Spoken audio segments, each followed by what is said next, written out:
From the banks of Dewey Lake, it's the Dewey Pod Monster.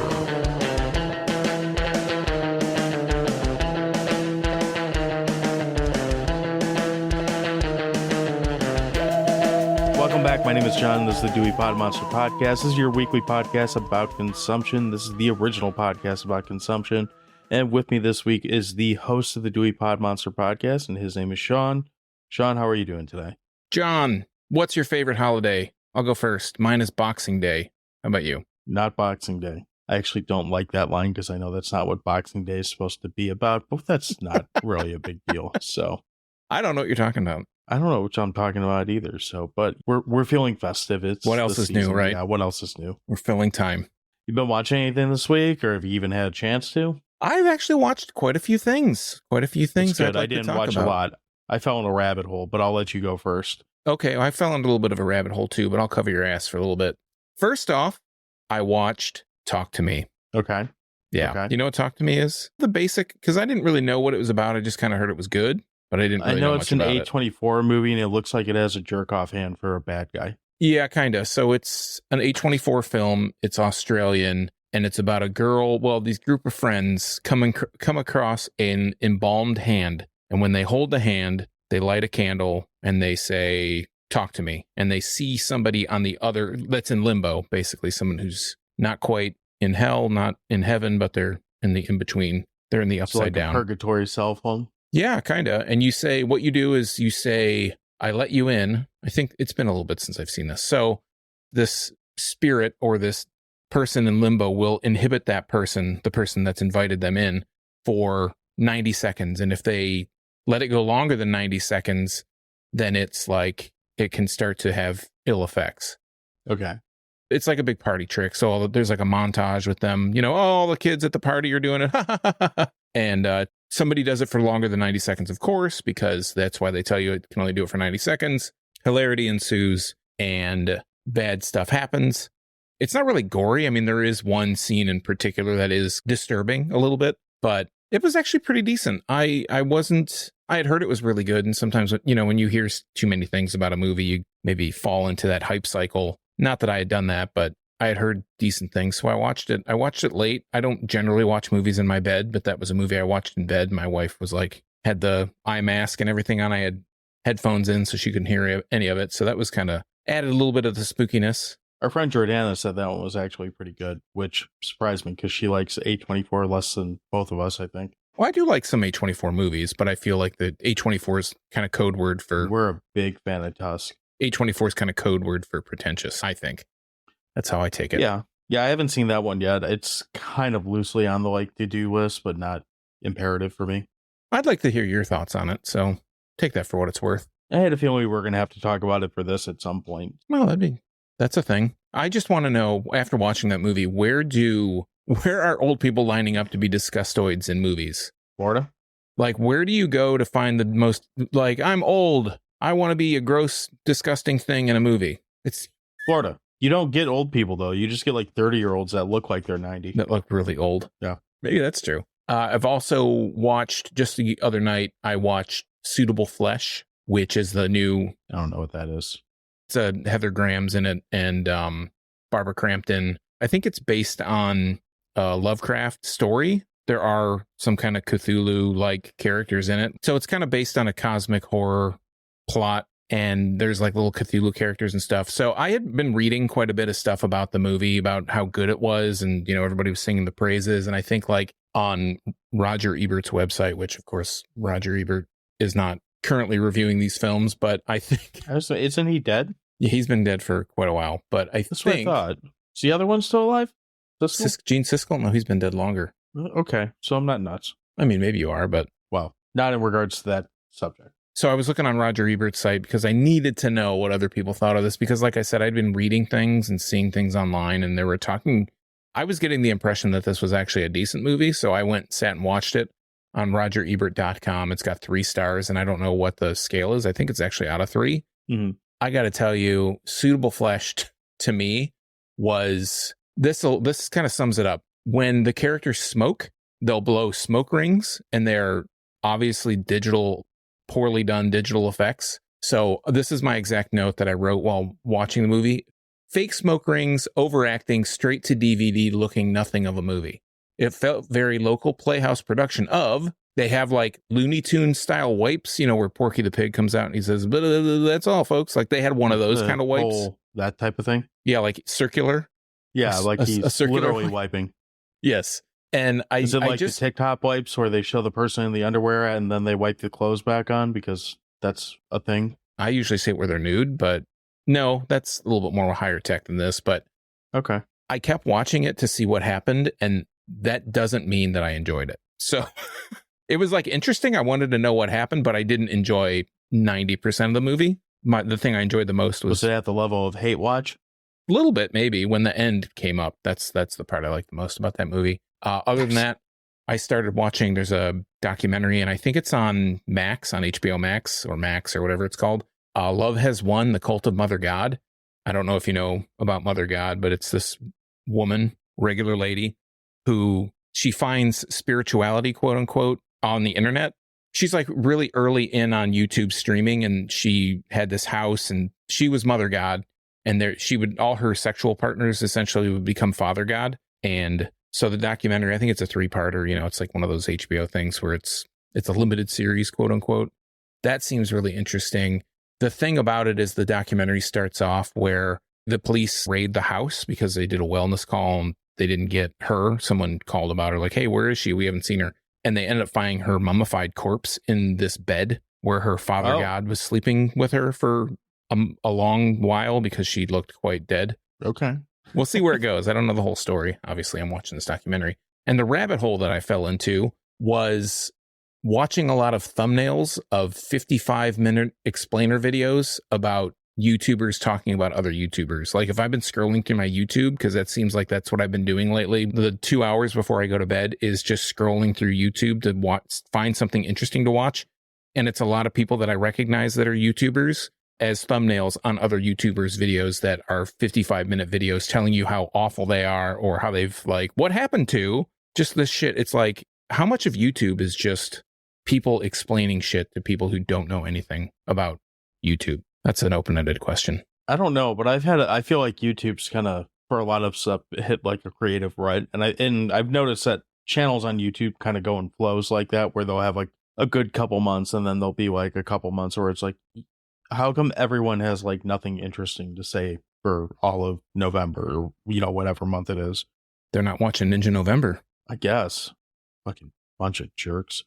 I found that if I actually watch these like 30-second videos that are just like little quick hits of stupid shit or like meme type stuff, now my algorithm, my front page has started to reconfigure and it's showing a mixture of all this crazy shit and some of the explainer videos. So maybe I'm just digging myself deeper into the hole. I'm not quite sure yet. My algorithm's all fucked because I use YouTube to look stuff up at work. So it's like porn. Yes. Horror movies, porn, work stuff. I'm like, that's a really weird like way to jerk off, but we got to do what we got to do, right? You're watching the educational videos of people getting breast exams and shit. Yeah. And the robot rectal exam thing. That's exams, pretty good. Jesus Christ. Did you have, when you were younger, did your cable service, I'm assuming you had cable at some point, did they have the local access or the educational channel where they would have like SUNY New York University or whatever would have like the breast exam videos, and they'd have like people that were on and they'd be like, they'd be doing a survey on it? It was channel 9 or 11. It was one that's somewhere between. It was like, that low? Because it was a public access channel for us. Well, we had one that was like with the public access channels. We had one that was educational, and there was the breast exams, and got real excited when that was on. And there was one about the people like, well, have you used marijuana? And it would, they're from like the late 70s or whatever. So we'd see the people that they would say, yeah, they'd be doing these health screenings, and it's basically teaching people how to do these health screenings and stuff in the 70s. Mm. And the guy that would answer that he smoked marijuana, we'd think that was like hilarious, and we'd want to watch that one a bunch. But the breast exams, top notch. Those days in the 90s, we had to really stretch for where we could find boobs, didn't we? Horror films, in the woods, breast exam videos, top 3 places. Oh yeah, don't forget the random box of porn that was left in the woods. Yeah, that was always a good one. I got hit in the head with a baseball bat because I was trying to go back to find the porn, the magazine in the woods. Yeah, and I didn't find it. And then I was riding home, and some kid that didn't like me hit me. That explains a lot, doesn't it, John? kind of at a loss for words here on that one. Well, he threw it like a javelin, so it wasn't like a swing. That almost sounds like it could be worse. The javelin, the spearing, well, maybe of not. the skull. I'm going to put it out there. I don't think getting hit in the head with a bat in any manner is a recommendable activity. Well, it's definitely not an aspiration you should live up to. I mean, when I grow up, I'm going to get hit in the head with a bat. I mean, maybe if you're on Jackass, but that's about the Yes. only way I could see it being profitable.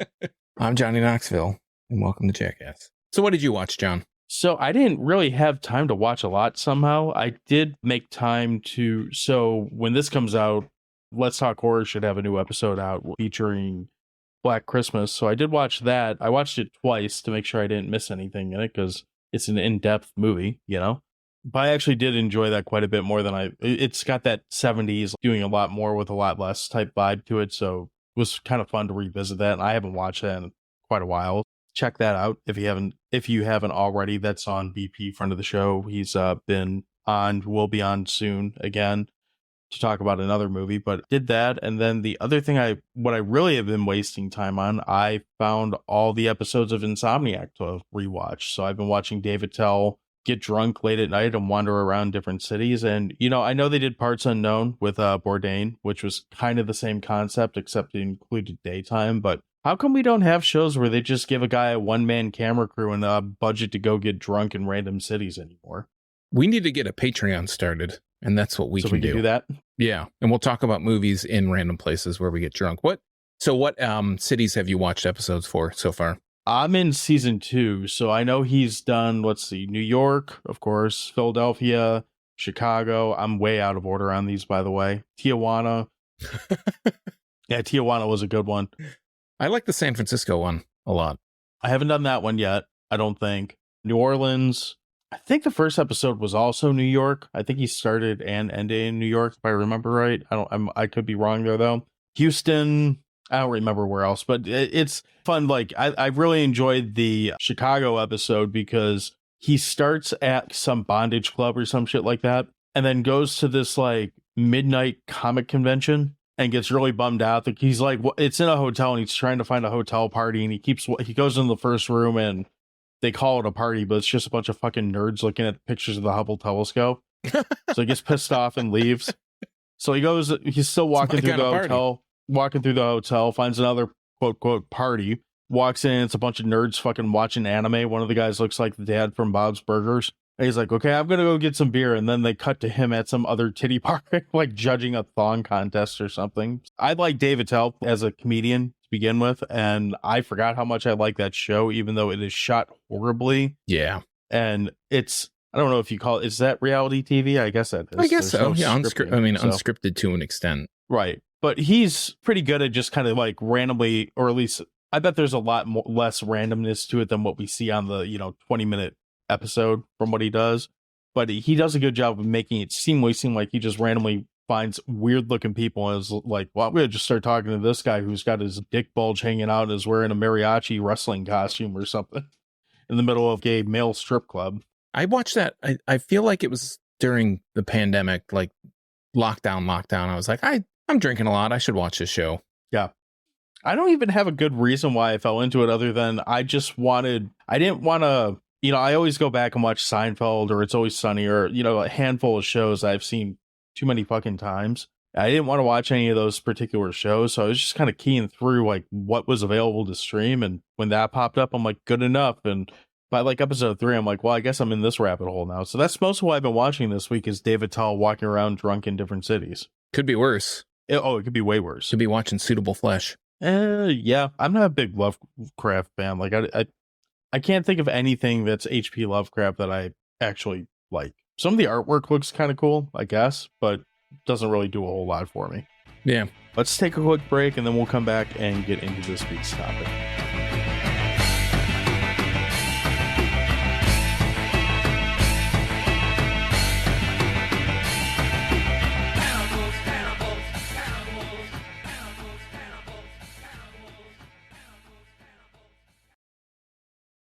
So we're back, and as we mentioned, we are going to talk about our topic of the week, and this week we are talking about the movie Violent Night. This movie came out last year, and I wanted to talk about this movie last year when it came out. Shit just didn't work on the calendar. The time frame by the time we would have been able to talk about it, it would have been after Christmas, and no one wants to talk about Christmas after Christmas. So we're doing it now. Why don't you read the plot real quick? Because I forgot to pull up a third-party review, so I'm going to pull one up while you do that, and then we'll get into it. You're going to be on the naughty list for that one, John. That's fine. So the storyline, the plot, whatever we call it, says on IMDb, it says, when a group of mercenaries attack the estate of a wealthy family, Santa Claus must step in to save the day and Christmas. And then if we go down the storyline, the official synopsis by official synopsis, you can tell because it says official synopsis, says, when a team of mercenaries breaks into a wealthy family compound on Christmas Eve, taking everyone inside hostage, the team isn't prepared for a surprise combatant. Santa Claus is on the grounds, and he's about to show why this Nick is no saint. So our third-party review is going to come from Teresa, and I'm mostly reading it because it's just horribly written and also very inaccurate. Teresa D, gives us 5 stars out of 5, and she says, thought it was very original. It's not. Funny, different, some violence like Fargo but I really liked it. 5 stars. It's a lot like Fargo. I mean, there's snow. It's got that. There's a kind of like a chipper scene. Yeah. Yeah. I'm going to start with the easiest thing on this. This is actually a pretty fun movie. Before we go too far into the rabbit hole, the concept of this movie is pretty simple. This movie is, I know you read the plot, but it's essentially throw Home Alone, Die Hard, and just well choreographed fight scenes, but poorly lit fight scenes into a blender, and then sprinkle in some kind of generic R-rated humor. And this is kind of what you get with Mistletoe for Christmas. The concept of this is pretty simple. Santa shows up at this house. He's kind of a prick, but bad guys show up and Santa has to save the day. I mean, we're not going out on a limb, but I don't know. This is a fun one. The tone of the movie works in this. It's a very easy movie for me to see myself revisiting pretty much every Christmas because you don't have to think about it all too much. It's got enough going on in it to kind of keep my interest. Okay, so do we want to get to hot dogs then? No, not yet. So just to mention, this movie is available on all the streaming services. You can rent it for $4 for 4K. You can watch it for that amount of money, whatever. You can buy it for $10. So let's just get into this. Stars David Harbour as Santa Claus. It has John Leguizamo as Scrooge is his name. He's the guy that leads all the people that are infiltrating this compound. He's the baddest of the bad guys. Yes. We've got Edie Patterson, who is on Righteous Gemstones, as the sister, which I can't remember her name for some reason right now. Beverly D'Angelo plays the monarch of the family. And we start out with the movie, and Santa Claus, he's basically disgruntled. He's thinking he's going to hang it up. He's not going to do this anymore. He's sitting in a pub in England, and a mall Santa from England comes in the UK, whatever that place is, the mythical land of the UK. I'm an American. I don't know anything about geography. Yes, John. You are the resident Hallmark movie guy, expert. Did you recognize the mall Santa that comes in and starts talking to him? I didn't know there was going to be a quiz. No, I didn't recognize him. I guess he's a regular on the Hallmark Christmas movies as Santa. That's why that he got that role as the bar Santa. Yeah, no, I don't watch a lot of the Santa ones. I'm watching more of the ones where they're falling in love with their high school sweetheart or hometown sweetheart or the person that is a single dad or whatever. That's more of the Hallmark stuff that I watch. I thought they were all the same. But anyway, if you want to hear us talk about a Hallmark movie, you can go back to last year. That happened. You can be one of the 25 people to listen to last year's movie that we talked about Hallmark shit for Christmas. So he's disenfranchised. Basically, Santa has the same opinion about Christmas as John and I probably do, that it's over commercialized and it's all about consumerism and blah, blah, blah, blah. And Santa is like, kids aren't believing anymore. It's kind of like Ed Asner and Elf. He needs the kids to believe in him or all that happy horse shit. But this Santa's kind of cool because he gets wasted and he pukes on people. And he pisses off his sleigh when he's flying around the country, and the country's the world, I guess. He's a worldly kind of character. Well, yeah. And yeah, he just happens to land at this house where he finds this liquor cabinet that's a pre-war liquor cabinet, as he claims. And it's the house of this very rich family who has gotten into a little bit of trouble. I love how he pours pre-war whiskey into a glass that had milk in it, and it's just throws the milk. Yeah, he's like, oh, perfect. I know it. I'd probably fall asleep from that too because it's. I don't know. That just seems like comatose right there. There are quite a few scenes where Santa slips into the ether a few times because he's drunk. And the thing that I like about this movie too is that not only do you get this whole Santa Claus thing, you get, obviously he's Santa Claus and you get the whole thing, but there's this, they don't get into it when he's talking to there's a little girl in the family and she's the youngest one, and she kind of is the one that still believes in Christmas and believes in Santa. She's pretty much the heartbeat of the whole movie. Santa tells her the story about when he was a warrior and his Warhammer skull crusher. I would love to see a prequel movie, and maybe we'll see one. I don't know. David Harbour's still young enough to do it. I mean, this just came out last year. I would love to see a prequel or another movie that incorporates more of that whole kind of Santa Claus. He wasn't Santa then, but he's kind of like Santa the Conqueror kind of character. David Harbour is perfect for this. I agree. Because he's an imposing character, or an imposing actor. He's perfect for this because he's an imposing guy, but like you see him with the shirt off enough, like he's a big dude, but it's not like he's The Rock or Jason Momoa where he's like crammed into a gym for like 18 hours a day. Like the flub looks a little extra though. I mean, it looks like he's floating. This isn't his weight. Yeah, well, that's fine. If he looks like the kind of guy who's, you ever see those guys that play football and like they stop playing, but they just start crushing beer like every day, all day, but they still somehow stay kind of like in shape by like your mind standards, but like not by their standards? That's pretty much what he is. He's like the good old boy who just can't gain weight, but can gain enough fat so he doesn't have like abs. Yeah, I like that description. I agree with that. But yeah, he is great in just like you and me. Yeah, just like you and me. Sure. I have an ab under there somewhere, maybe. So just one. An ab. Yeah. Named him Abalor. Anyway, no, you're right. David Harbour is great in this movie. Like, he is arguably one of the better Santas that I've seen in film. Not just because he looks the part really well, but he's actually really fucking funny in this movie. Like, I can't tell how, like, to me, the funniest part about this movie, I guess I'm all over the place and I don't care. We'll go ahead with that. It wouldn't be the first time we skipped all over, but I thoroughly love any time in this movie where Santa kills someone and just kind of goes as they're like burning or bleeding out or whatever. Like, he does that like jolly Santa laugh in the process of like murdering like dudes with no issue. And it lands really well because it almost feels right for the character, except then you remember it's Santa. And I think you buried the lead a little bit because this is the first instance of saying when Santa kills someone. Oh, yeah. But I think the thing going back to David it's Harbour, called Violent Night. I mean, yes, it is. And it is we'll get back to that in a second. But I think the thing about David Harbour is he very much David Harbour's this role up. He is what you would expect him to be. He is like the Hopper character from Stranger Things wrapped up with some Hellboy, wrapped up with some, I don't know, Eastern Promises David Harbour wrapped up with some. He's got like little touches Santa of like Claus. 80s.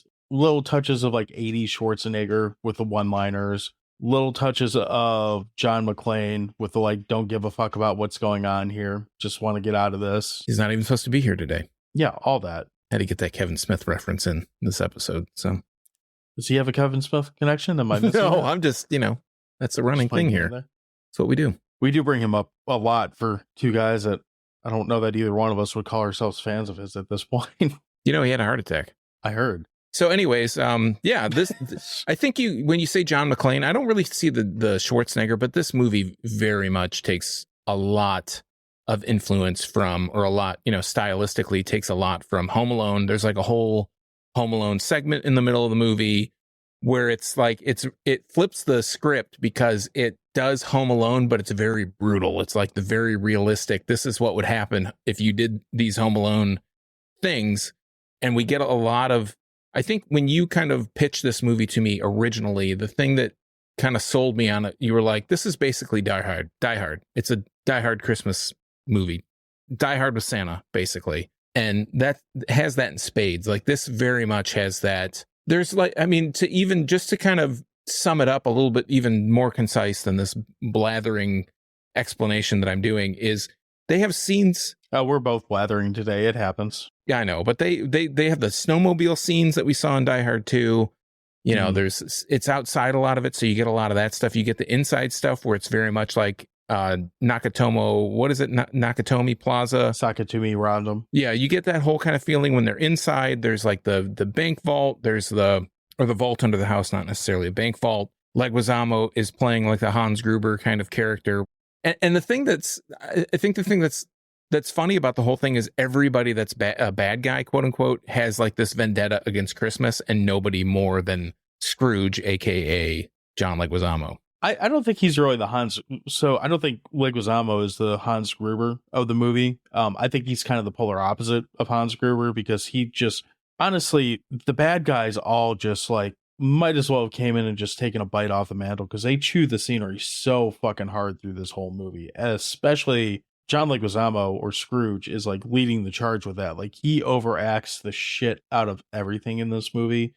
It's fine. Like, it's actually kind of been his entertaining. MO for the last 10 to 15 years, though. So it's kind of be expected. When you see him that he's going to be in a movie, you're like, okay, he's going to play this character. I mean, a lot of times. He wasn't like that in The Menu, which is the last thing I saw with him before this. But that's beside that. We're not talking about that movie right now.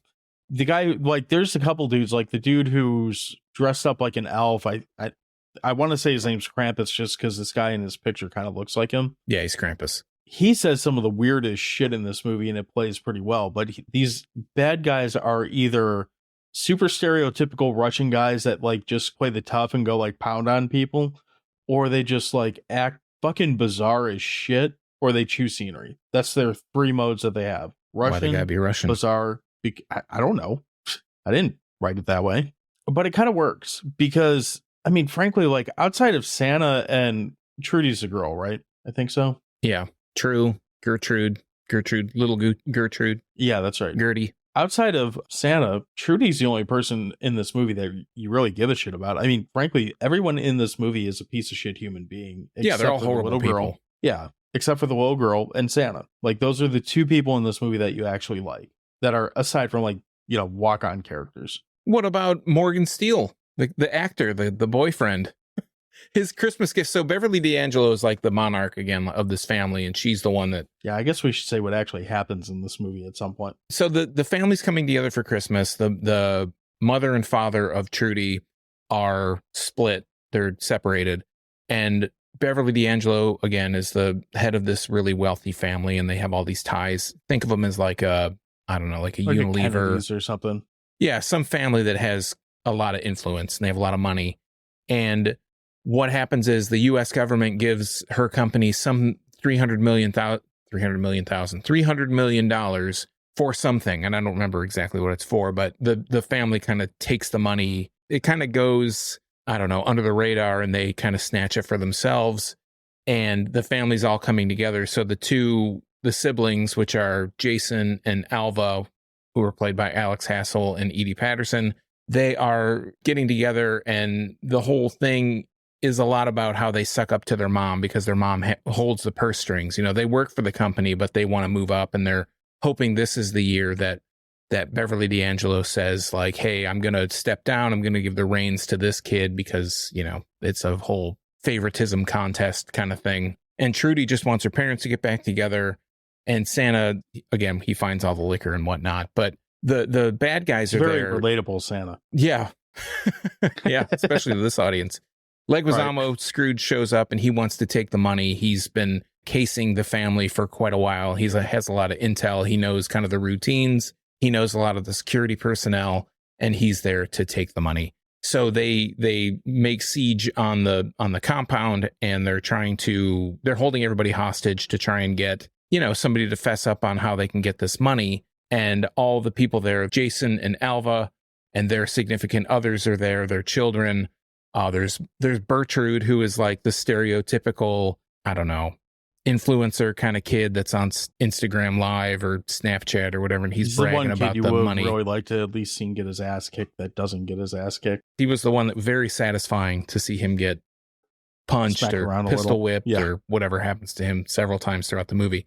So it's basically like Die Hard. I mean, if you've seen Die Hard, you've kind of seen this movie, but it's got that Santa twist. And the thing that I like about this movie, because it is very much a Christmas movie, right? I mean, the hero is Santa. Trudy's like the girl that believes in Santa. But I love that it's got the look of a Christmas movie where it's very decorated and warm and snowy. Yeah, lots of decorations. Yeah. The thing that I love is that when you sit down around this time of year, you know, we get off Halloween, and Halloween is obviously all about horror and all about the icons of horror and all the scary characters and, you know, just the suspense, the thrilling nature of it all. And you kind of get past October and it's just a big it's a wet fart. Like then it's all about Christmas. I mean, there's not a lot of Thanksgiving movies. Obviously Thanksgiving comes out this year, but there aren't a whole lot of Thanksgiving movies that probably this audience really gives a shit about. And then we get into Christmas and it's all sappy shit. You know, it's all about missing your family or getting with your family, the Hallmark bullshit, the Great American Family bullshit, the hell of Lifetime Christmas movies that I've been living for the last several weeks by now. This movie puts that shit on its ear. This is a very violent, very gory, very just like over the top action movie about Christmas, and the hero is Santa. Like, how much more could you want from him? You know, it comes out at a very, I don't know, like it couldn't come out at a better time because you're just mired in all the sappy, lovey-dovey bullshit. And it's like, this is a movie you can kind of rally behind, you know? Well, and the other thing to kind of piggyback on that, I mean, everything you said is 100% accurate, but it's a very, very simple movie at the same time. I mean, there is a plot there and there is a story there, but you kind of find yourself pretty quickly once things start happening being like, I really don't give a shit. I'm watching Santa like play 8-ball in this guy's face and I'm kind of okay with that. Like, that's all it really, this movie is I feel like we've said this a lot coming off of Ninja November, but this movie is a vessel to go from one over the top like action sequence to another, but it's entertaining and it is kind of mindless entertainment. Like, I'm more than willing to be on board the like 2-hour don't think about it train, but. And just to emphasize, when you say 2-hour don't think about it train, this is 1 hour and 52 minutes. I know, and that's one of my negatives that we'll get to at some point here. But I mean, for the most part, this movie is the kind of movie that you know, I say it all the time. Like, I like movies where I can put them on and just kind of shut down and not really have to think about anything. And this is, as far as like, this is a perfect compromise movie because I can't be told you're not watching a Christmas movie because there's Santa right there. He's kicking the shit out of someone, but that is Santa. He's right there. Right.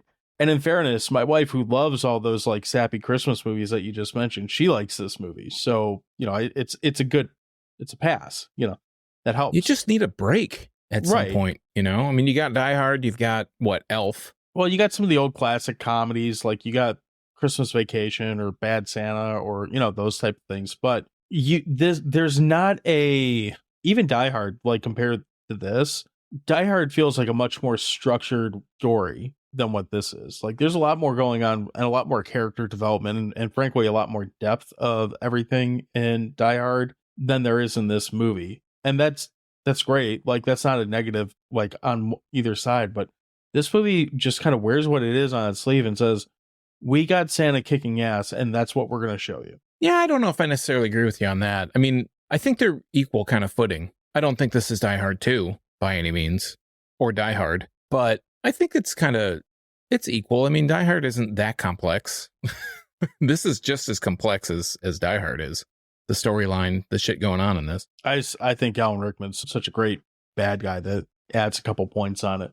I mean, Leguizamo's, since Spawn, I'll go back to my previous statement. Since Spawn, he's been basically playing the same character, other than the here and there, the one-off that you're going to tell me about, you know. Was Spawn before or after Mario Brothers? Way after, yeah. I mean, not way after. It wasn't like decades, but it was after. Because I think Mario was one of his first bigger roles. I don't feel like Spawn was a big role, but that's fine. Yeah, but he made that movie. Like, if he wasn't playing clown, that's true. Nobody's going to watch that cheesy shit. Don't think anyone watches it even with him playing clown. Yeah, but he's the only redeeming quality. I'm going to leave it. I don't want to talk about clowns anymore today.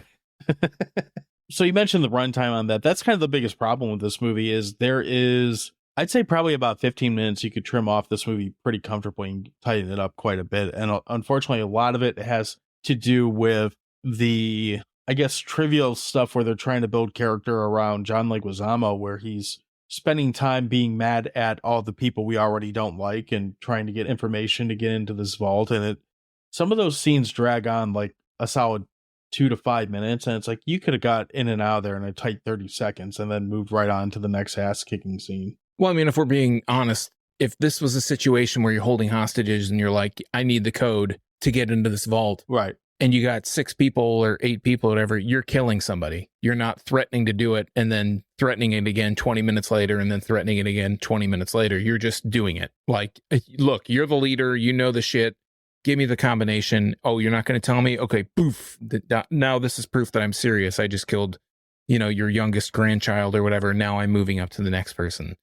You're going to give the code up. We could have cut this movie. It could have been 20 minutes and we could have had another hour of character building, and there we go. We got an hour and 20-minute movie. But it's the full ride. You're there for the full thing. You're there because it's just like continual action, building on more action, on more action, So there's no real suspense. You know what's going to happen. And that's arguably the truth with 90% of movies that you watch. You know what's going to happen. You know what the outcome's going to be. Speaking from as a Hallmark / Lifetime movie, not aficionado, but maybe expert, the expert of the show, how 100% of those movies are going to end. So this one, it's just nice that falling asleep on the couch in the doghouse, maybe, because you said you didn't want to watch the next one. But yeah, I mean, you get the action. I mean, I'm as long as it's entertaining, I'm cool with if it's. I mean, I don't want it to be 4 hours long, but I'm good with 2 hours. I think that it kind of it's a movie.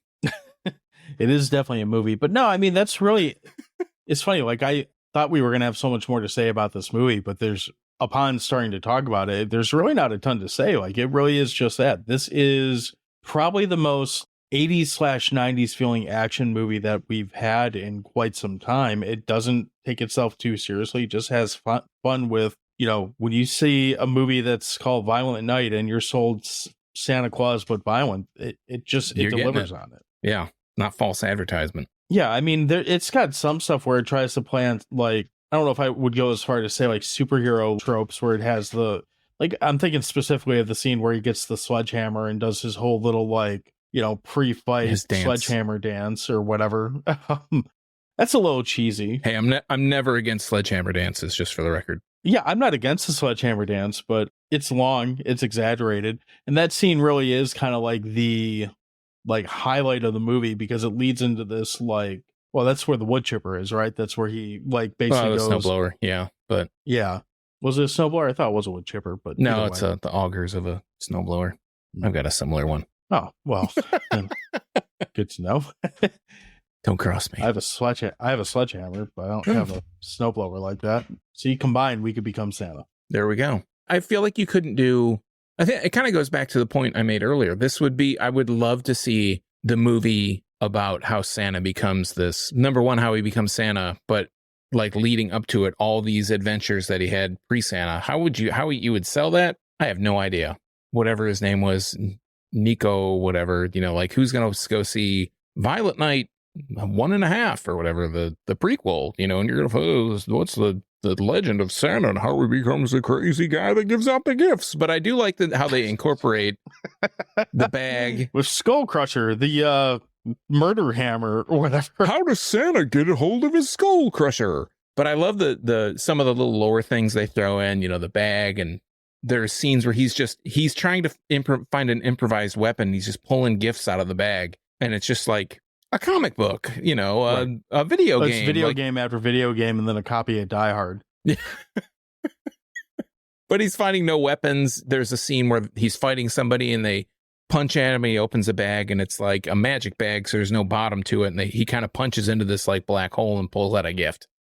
Stuff like that I thought was pretty funny. I thought that there's a scene where, so one of the parents gives Trudy this walkie-talkie, and it's supposed to talk to Santa, and she's talking to him, and she's talking out basically into the air, and Santa gets a walkie-talkie at some point. He tunes into the same channel, and they're bad guys. They're talking back and forth, and they're talking about, oh, well, if we do this, and the girl's like, can I say this word? And he's like, well, we don't, put it up his ass. And he's like, oh, we don't, that's a naughty word. We don't say ass. And they eventually settle on saying they can like shove it right up the anus, basically, because that's a scientific term. Yeah, I do like how he's like, well, that is scientifically correct. So yeah, this is like directly staggering around. So can I say butthole then? How about anus? And then they reference it later. And I thought that the scene where they're trying to, so I said like, oh, well, if this is a real situation, they're just gonna off people. And there's a scene where they're like, well, that we're gonna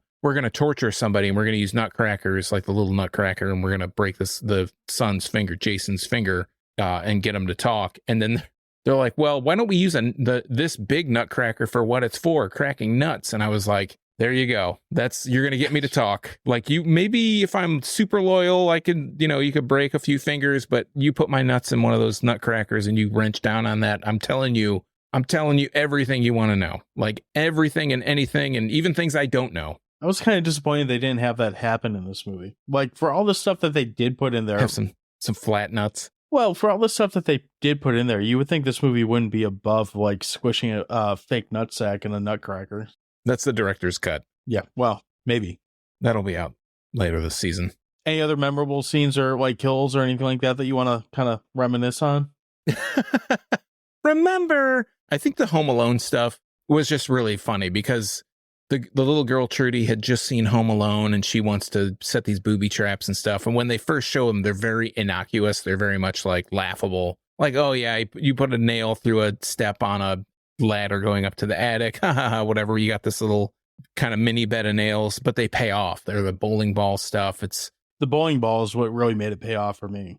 A bowling ball basically hits this guy in the head, and that makes his chin go through this. There's a nail sticking through a ladder, and the nail goes through the bottom of his chin or under his jaw. And there's this whole thing where he's just like, whoa, and you can see the nail in through his tongue, well, in his mouth, but I don't know if it's through his tongue or whatever. But you're just like, oh my God, that's so painful. You just kind of see it and wince a little bit. But I like that scene. I thought was a nice kind of homage to the Home Alone stuff, because Home Alone is so slapstick, and Joe Pesci and Daniel Stern are definitely dead if this is ever happening to them in Home Alone. For sure. And this movie, it pays off. So I did really enjoy that. Well, and I'm not going to lie, I enjoy Home Alone also, but it's more fun watching this R-rated take on it in this little short cutaway scene that it's very much so like you said, the girl sees Home Alone, she's like, hey, I can do that. And then it just goes horribly right and wrong at the same time. And it's exactly what you want to see happen when someone does that. Like it is, as far as like that kind of sequence, if you're going to reshoot it for a movie like this, it's about as chef's kiss as you're going to get.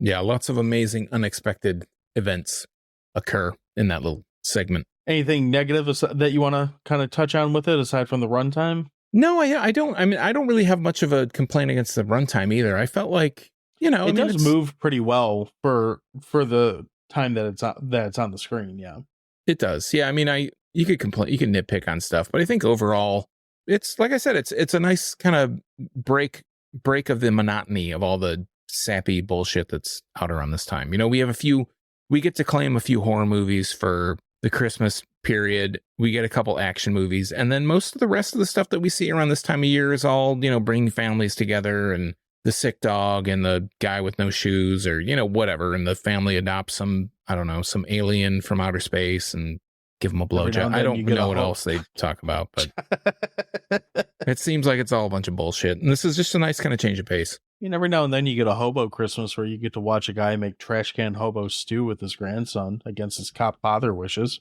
We always have that, don't we? We do have that. One of these years we're going to have to talk about that movie again.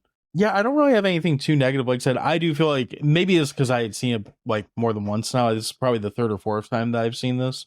Those scenes where I feel like they could be trimmed up like are more noticeable on like rewatches, I guess. Sure. But I know the first time that I watched this, like I was just kind of having fun with it. I didn't really care. Like I said, though, this is the second Christmas with this movie available, and I've already gone back to it once. So I can say pretty confidently, like, I'll be going back to it. So it just means I know where to get up and grab another eggnog or go take a leak or do whatever you got to do. So light an eggnog, smoke it down. Sure. I don't think that would work. Replace the bong water with eggnog. That'd probably be a bad thing. I don't know. That would be okay. I don't think you want to cook eggnog, but maybe. You're not cooking it. You're just the smoke's just coming through it. Someone out there, please. So who's this is not getting me? cut. We're not talking about eggnog and bongs. You're not lighting the water. Yeah, I know. Anyway, try it. I'm not going to try it. I think someone else should try it and report back. Gotta drink it afterwards. Oof. Oh, yikes. All right, so now that we thoroughly discussed it ourselves, Sean, give us a hot dog rating for this. Fire up the jolly old Christmas grill. The Yule log. I'm going to say, for me, this is somewhere between Die Hard 2 and Home Alone. Like I said, I mean, even Die Hard. Die Hard's a Christmas movie, right? Don't want to spark that debate. This movie's a lot of fun, and it's good to have a Christmas movie that's not just romance, sappy stories, characters, families getting together, all that bullshit. Can you tell that I've maybe seen 1 or 2 Hallmark movies so far this year already? It's gory. It's bloody. It lives up to its title. David Harbour, while he's not really normally what I would consider to be a Santa Claus type, he does a really great job steering the ship and kind of, by the end of the movie, you start to believe, why not? It's a good way to take a break from the holiday monotony. I mean, for me, I'd give Violent Night, I'd give it 7 sledgehammers out of 11 hot dogs. Personally, I really enjoyed it. It was not, I didn't know what really to expect, but it kind of exceeded my expectations. It's a fun movie. It's a little long, but it's fun. I'm kind of right on board with you there. Again, this movie is exactly what I want in an action movie, and in a lot of ways, exactly what I want in a Christmas movie. It's not trying too hard to push for any one specific thing. It just is a fun movie with a lot of mindless violence, and the fact that he's Santa just kind of adds to it, but he's an entertaining character regardless of the fact that he's Santa in this movie. It's memorable. It's very rewatchable, especially since you're only going to realistically come back to it once a year, maybe twice through the season if you're feeling, saucy. I give it a solid 7 jolly ho ho ho's out of 10 peppermint shank hot dogs. Ho ho ho. I do like the peppermint candy cane shank. That is like the largest candy cane in the world. Yeah, there's this great scene where he's got the little piece of the candy cane in his mouth, and then it sharpens up like you did. Everybody did that as a kid, and that's his weapon of choice for. That's like the combo for the skull crusher. I like that. I don't know. For every time I've watched it, I'm like, he's gonna jab that in that dude's eye, and I won't say what he does, but he does not jab it in that dude's eye when he's going to go and shank him with it. So, and every time he does, I'm like, oh, that's somehow worse. Spoiler alert! It's sounding. Huh? He's sounding with the candy cane. Oh, yeah. So yeah, we like this movie. So that kind of leads us to this week's question of the week, because, that's what we do around here. So our question of the week this week was a pretty simple one. We're kicking off the holiday season by asking, what are you, loyal listeners, what are you asking Santa Claus for this year? We are going to start over on Instagram, and we got 2 responses over there. Scott over at the You Run podcast, he gave us the response that all he wants for Christmas is 16 hours of sleep. I don't know if that's 16 hours of sleep over the entire Christmas day, the week, or just over the next year, but over the whole break. Right. It's 2 hours a day. 16 hours of sleep. That's it. Our friend Jordana over at Pretty Killer Podcast is also exhausted. She said that she wants 9 hours of uninterrupted sleep, so she's at least more specific about when she wants to sleep. Pizza, beer, and to fast forward to 2024 for Terrifier 3. Oh, aspire for higher goals, Jordana. Come on. Might be my favorite part of this episode right there. Over to X, where people are a little bit less sleepy. BP over at Let's Talk Horror gave a pretty simple answer. He said that if he's going to ask Santa for anything, he would ask for him to bring a better year for horror movies, which I can't really disagree with him. This has been a pretty weak year for horror as far as like new stuff. Well, there's been plenty of new stuff, but not a lot of stuff that's really grabbed my attention. Dissect That Turkey, who is more accurately Dissect That Film. That's great. They said A Cure for Anxiety. I told them that they should try weed, and that turned into a long discussion that we're not going to go into right now. And then Dave over at Leprechaun 1981 said a boxing gym membership so I can finally vanquish my enemies or get in better shape. Whatever happens, happens. Hey, New Year, that's what New Year's resolutions are for. Stay tuned for January on the Dewey Pod Monster. So, Sean, what are you asking Santa for this year? World peace. That's boring. What do you give the man that has it all? I don't know. What do you give the man that has it all? Yeah. 2 black eyes. You already gave it to him twice. Exactly. What about you, John? What am I asking Santa for? I'm asking for 17 hours of sleep. I like to sleep. I like sleep. I stay up way too late, like every night. Mm-hmm. I am a night owl. Absolutely. And I feel okay when I wake up, but I feel like if I slept too long, I'd feel like the amount of time that you get off is so fleeting and so short that I don't want to spend 16 hours or 9 hours or whatever sleeping. I want to, I'm good with 6 or 5 or whatever, and then we're just going to move on to the next thing, and it's too much shit to watch. Can't take that much time off. I usually get a broken 6 or 5, and you know what I've realized every time I've ever woken up in my life? I just want to go the fuck back to sleep. That's true. Yeah, when you wake up, it's like, I can't wait. I'm not going to be an idiot. I'm going to go to bed early tonight, and then it's the next night, and you're like, no. I got these 55-minute videos about YouTubers explaining other YouTubers' downfall to watch. I got to go watch classic movies like Street Trash and then talk about them to other people on the internet. Yeah, exactly. Can't be wasting time with sleep. I got to watch Black Devil Doll from Hell. That too. For the 100th other time. Nonsense. So I got to smash my dick with a hammer. Oh, wait. I mean, only if it's called Dick Crusher. Stay on topic here, because we've done so well with that today. Head Crusher. Speaking of potential trash movies, so if you like trash, I don't know for sure, because next week we're talking about a movie that neither of us has seen yet, but it very well could be the trashiest movie that we've watched this year, setting the bar high. Let's hope. Or it might not be. We'll find out. But I think that's where we're going to wrap up for this week with that little tease of information in there. So in the meantime, find out what movie it is that we're watching, because honestly, I don't remember the name of it right now. I'll have to look it up. You can follow us on all the social media networks. We're at Dewey Pod Monster. Pretty much anywhere that you can find us, just search us. It will be there. And of course, you can check us out on our website, which is crap.town, or on our YouTube channel. And Sean, tell me, what am I forgetting? What else do I need to tell people? Well, I was going to say, if you want to answer the question of the week and have it read on this fine podcast that tens of people listen to every week, you can respond on all the social media, like John just mentioned, at Dewey Pod Monster. And if you want to find me on social networks, you can find me at Draft Therapy, or you can watch my Michigan Beer adventures at youtube.drafttherapy.com. Damn fucking right. Boom. That's it. Merry Christmas. It's not like this is the Christmas episode. It's the first week of the Christmas of the episodes. The gift that keeps on giving. Maybe next week I'll be like, Merry Dickmas, and just move on to something Happy New else. Year. I don't know. You feel the animal. Keep this change. For Christ's sake, you have to keep that in somewhere. So, oh, I will. Are we done? Can I stop this? Yes.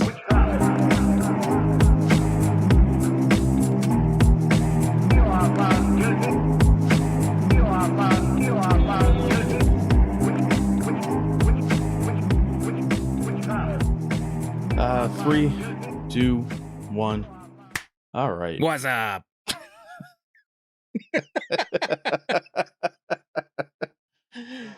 All right, I think show's over. That's the quickest show ever. So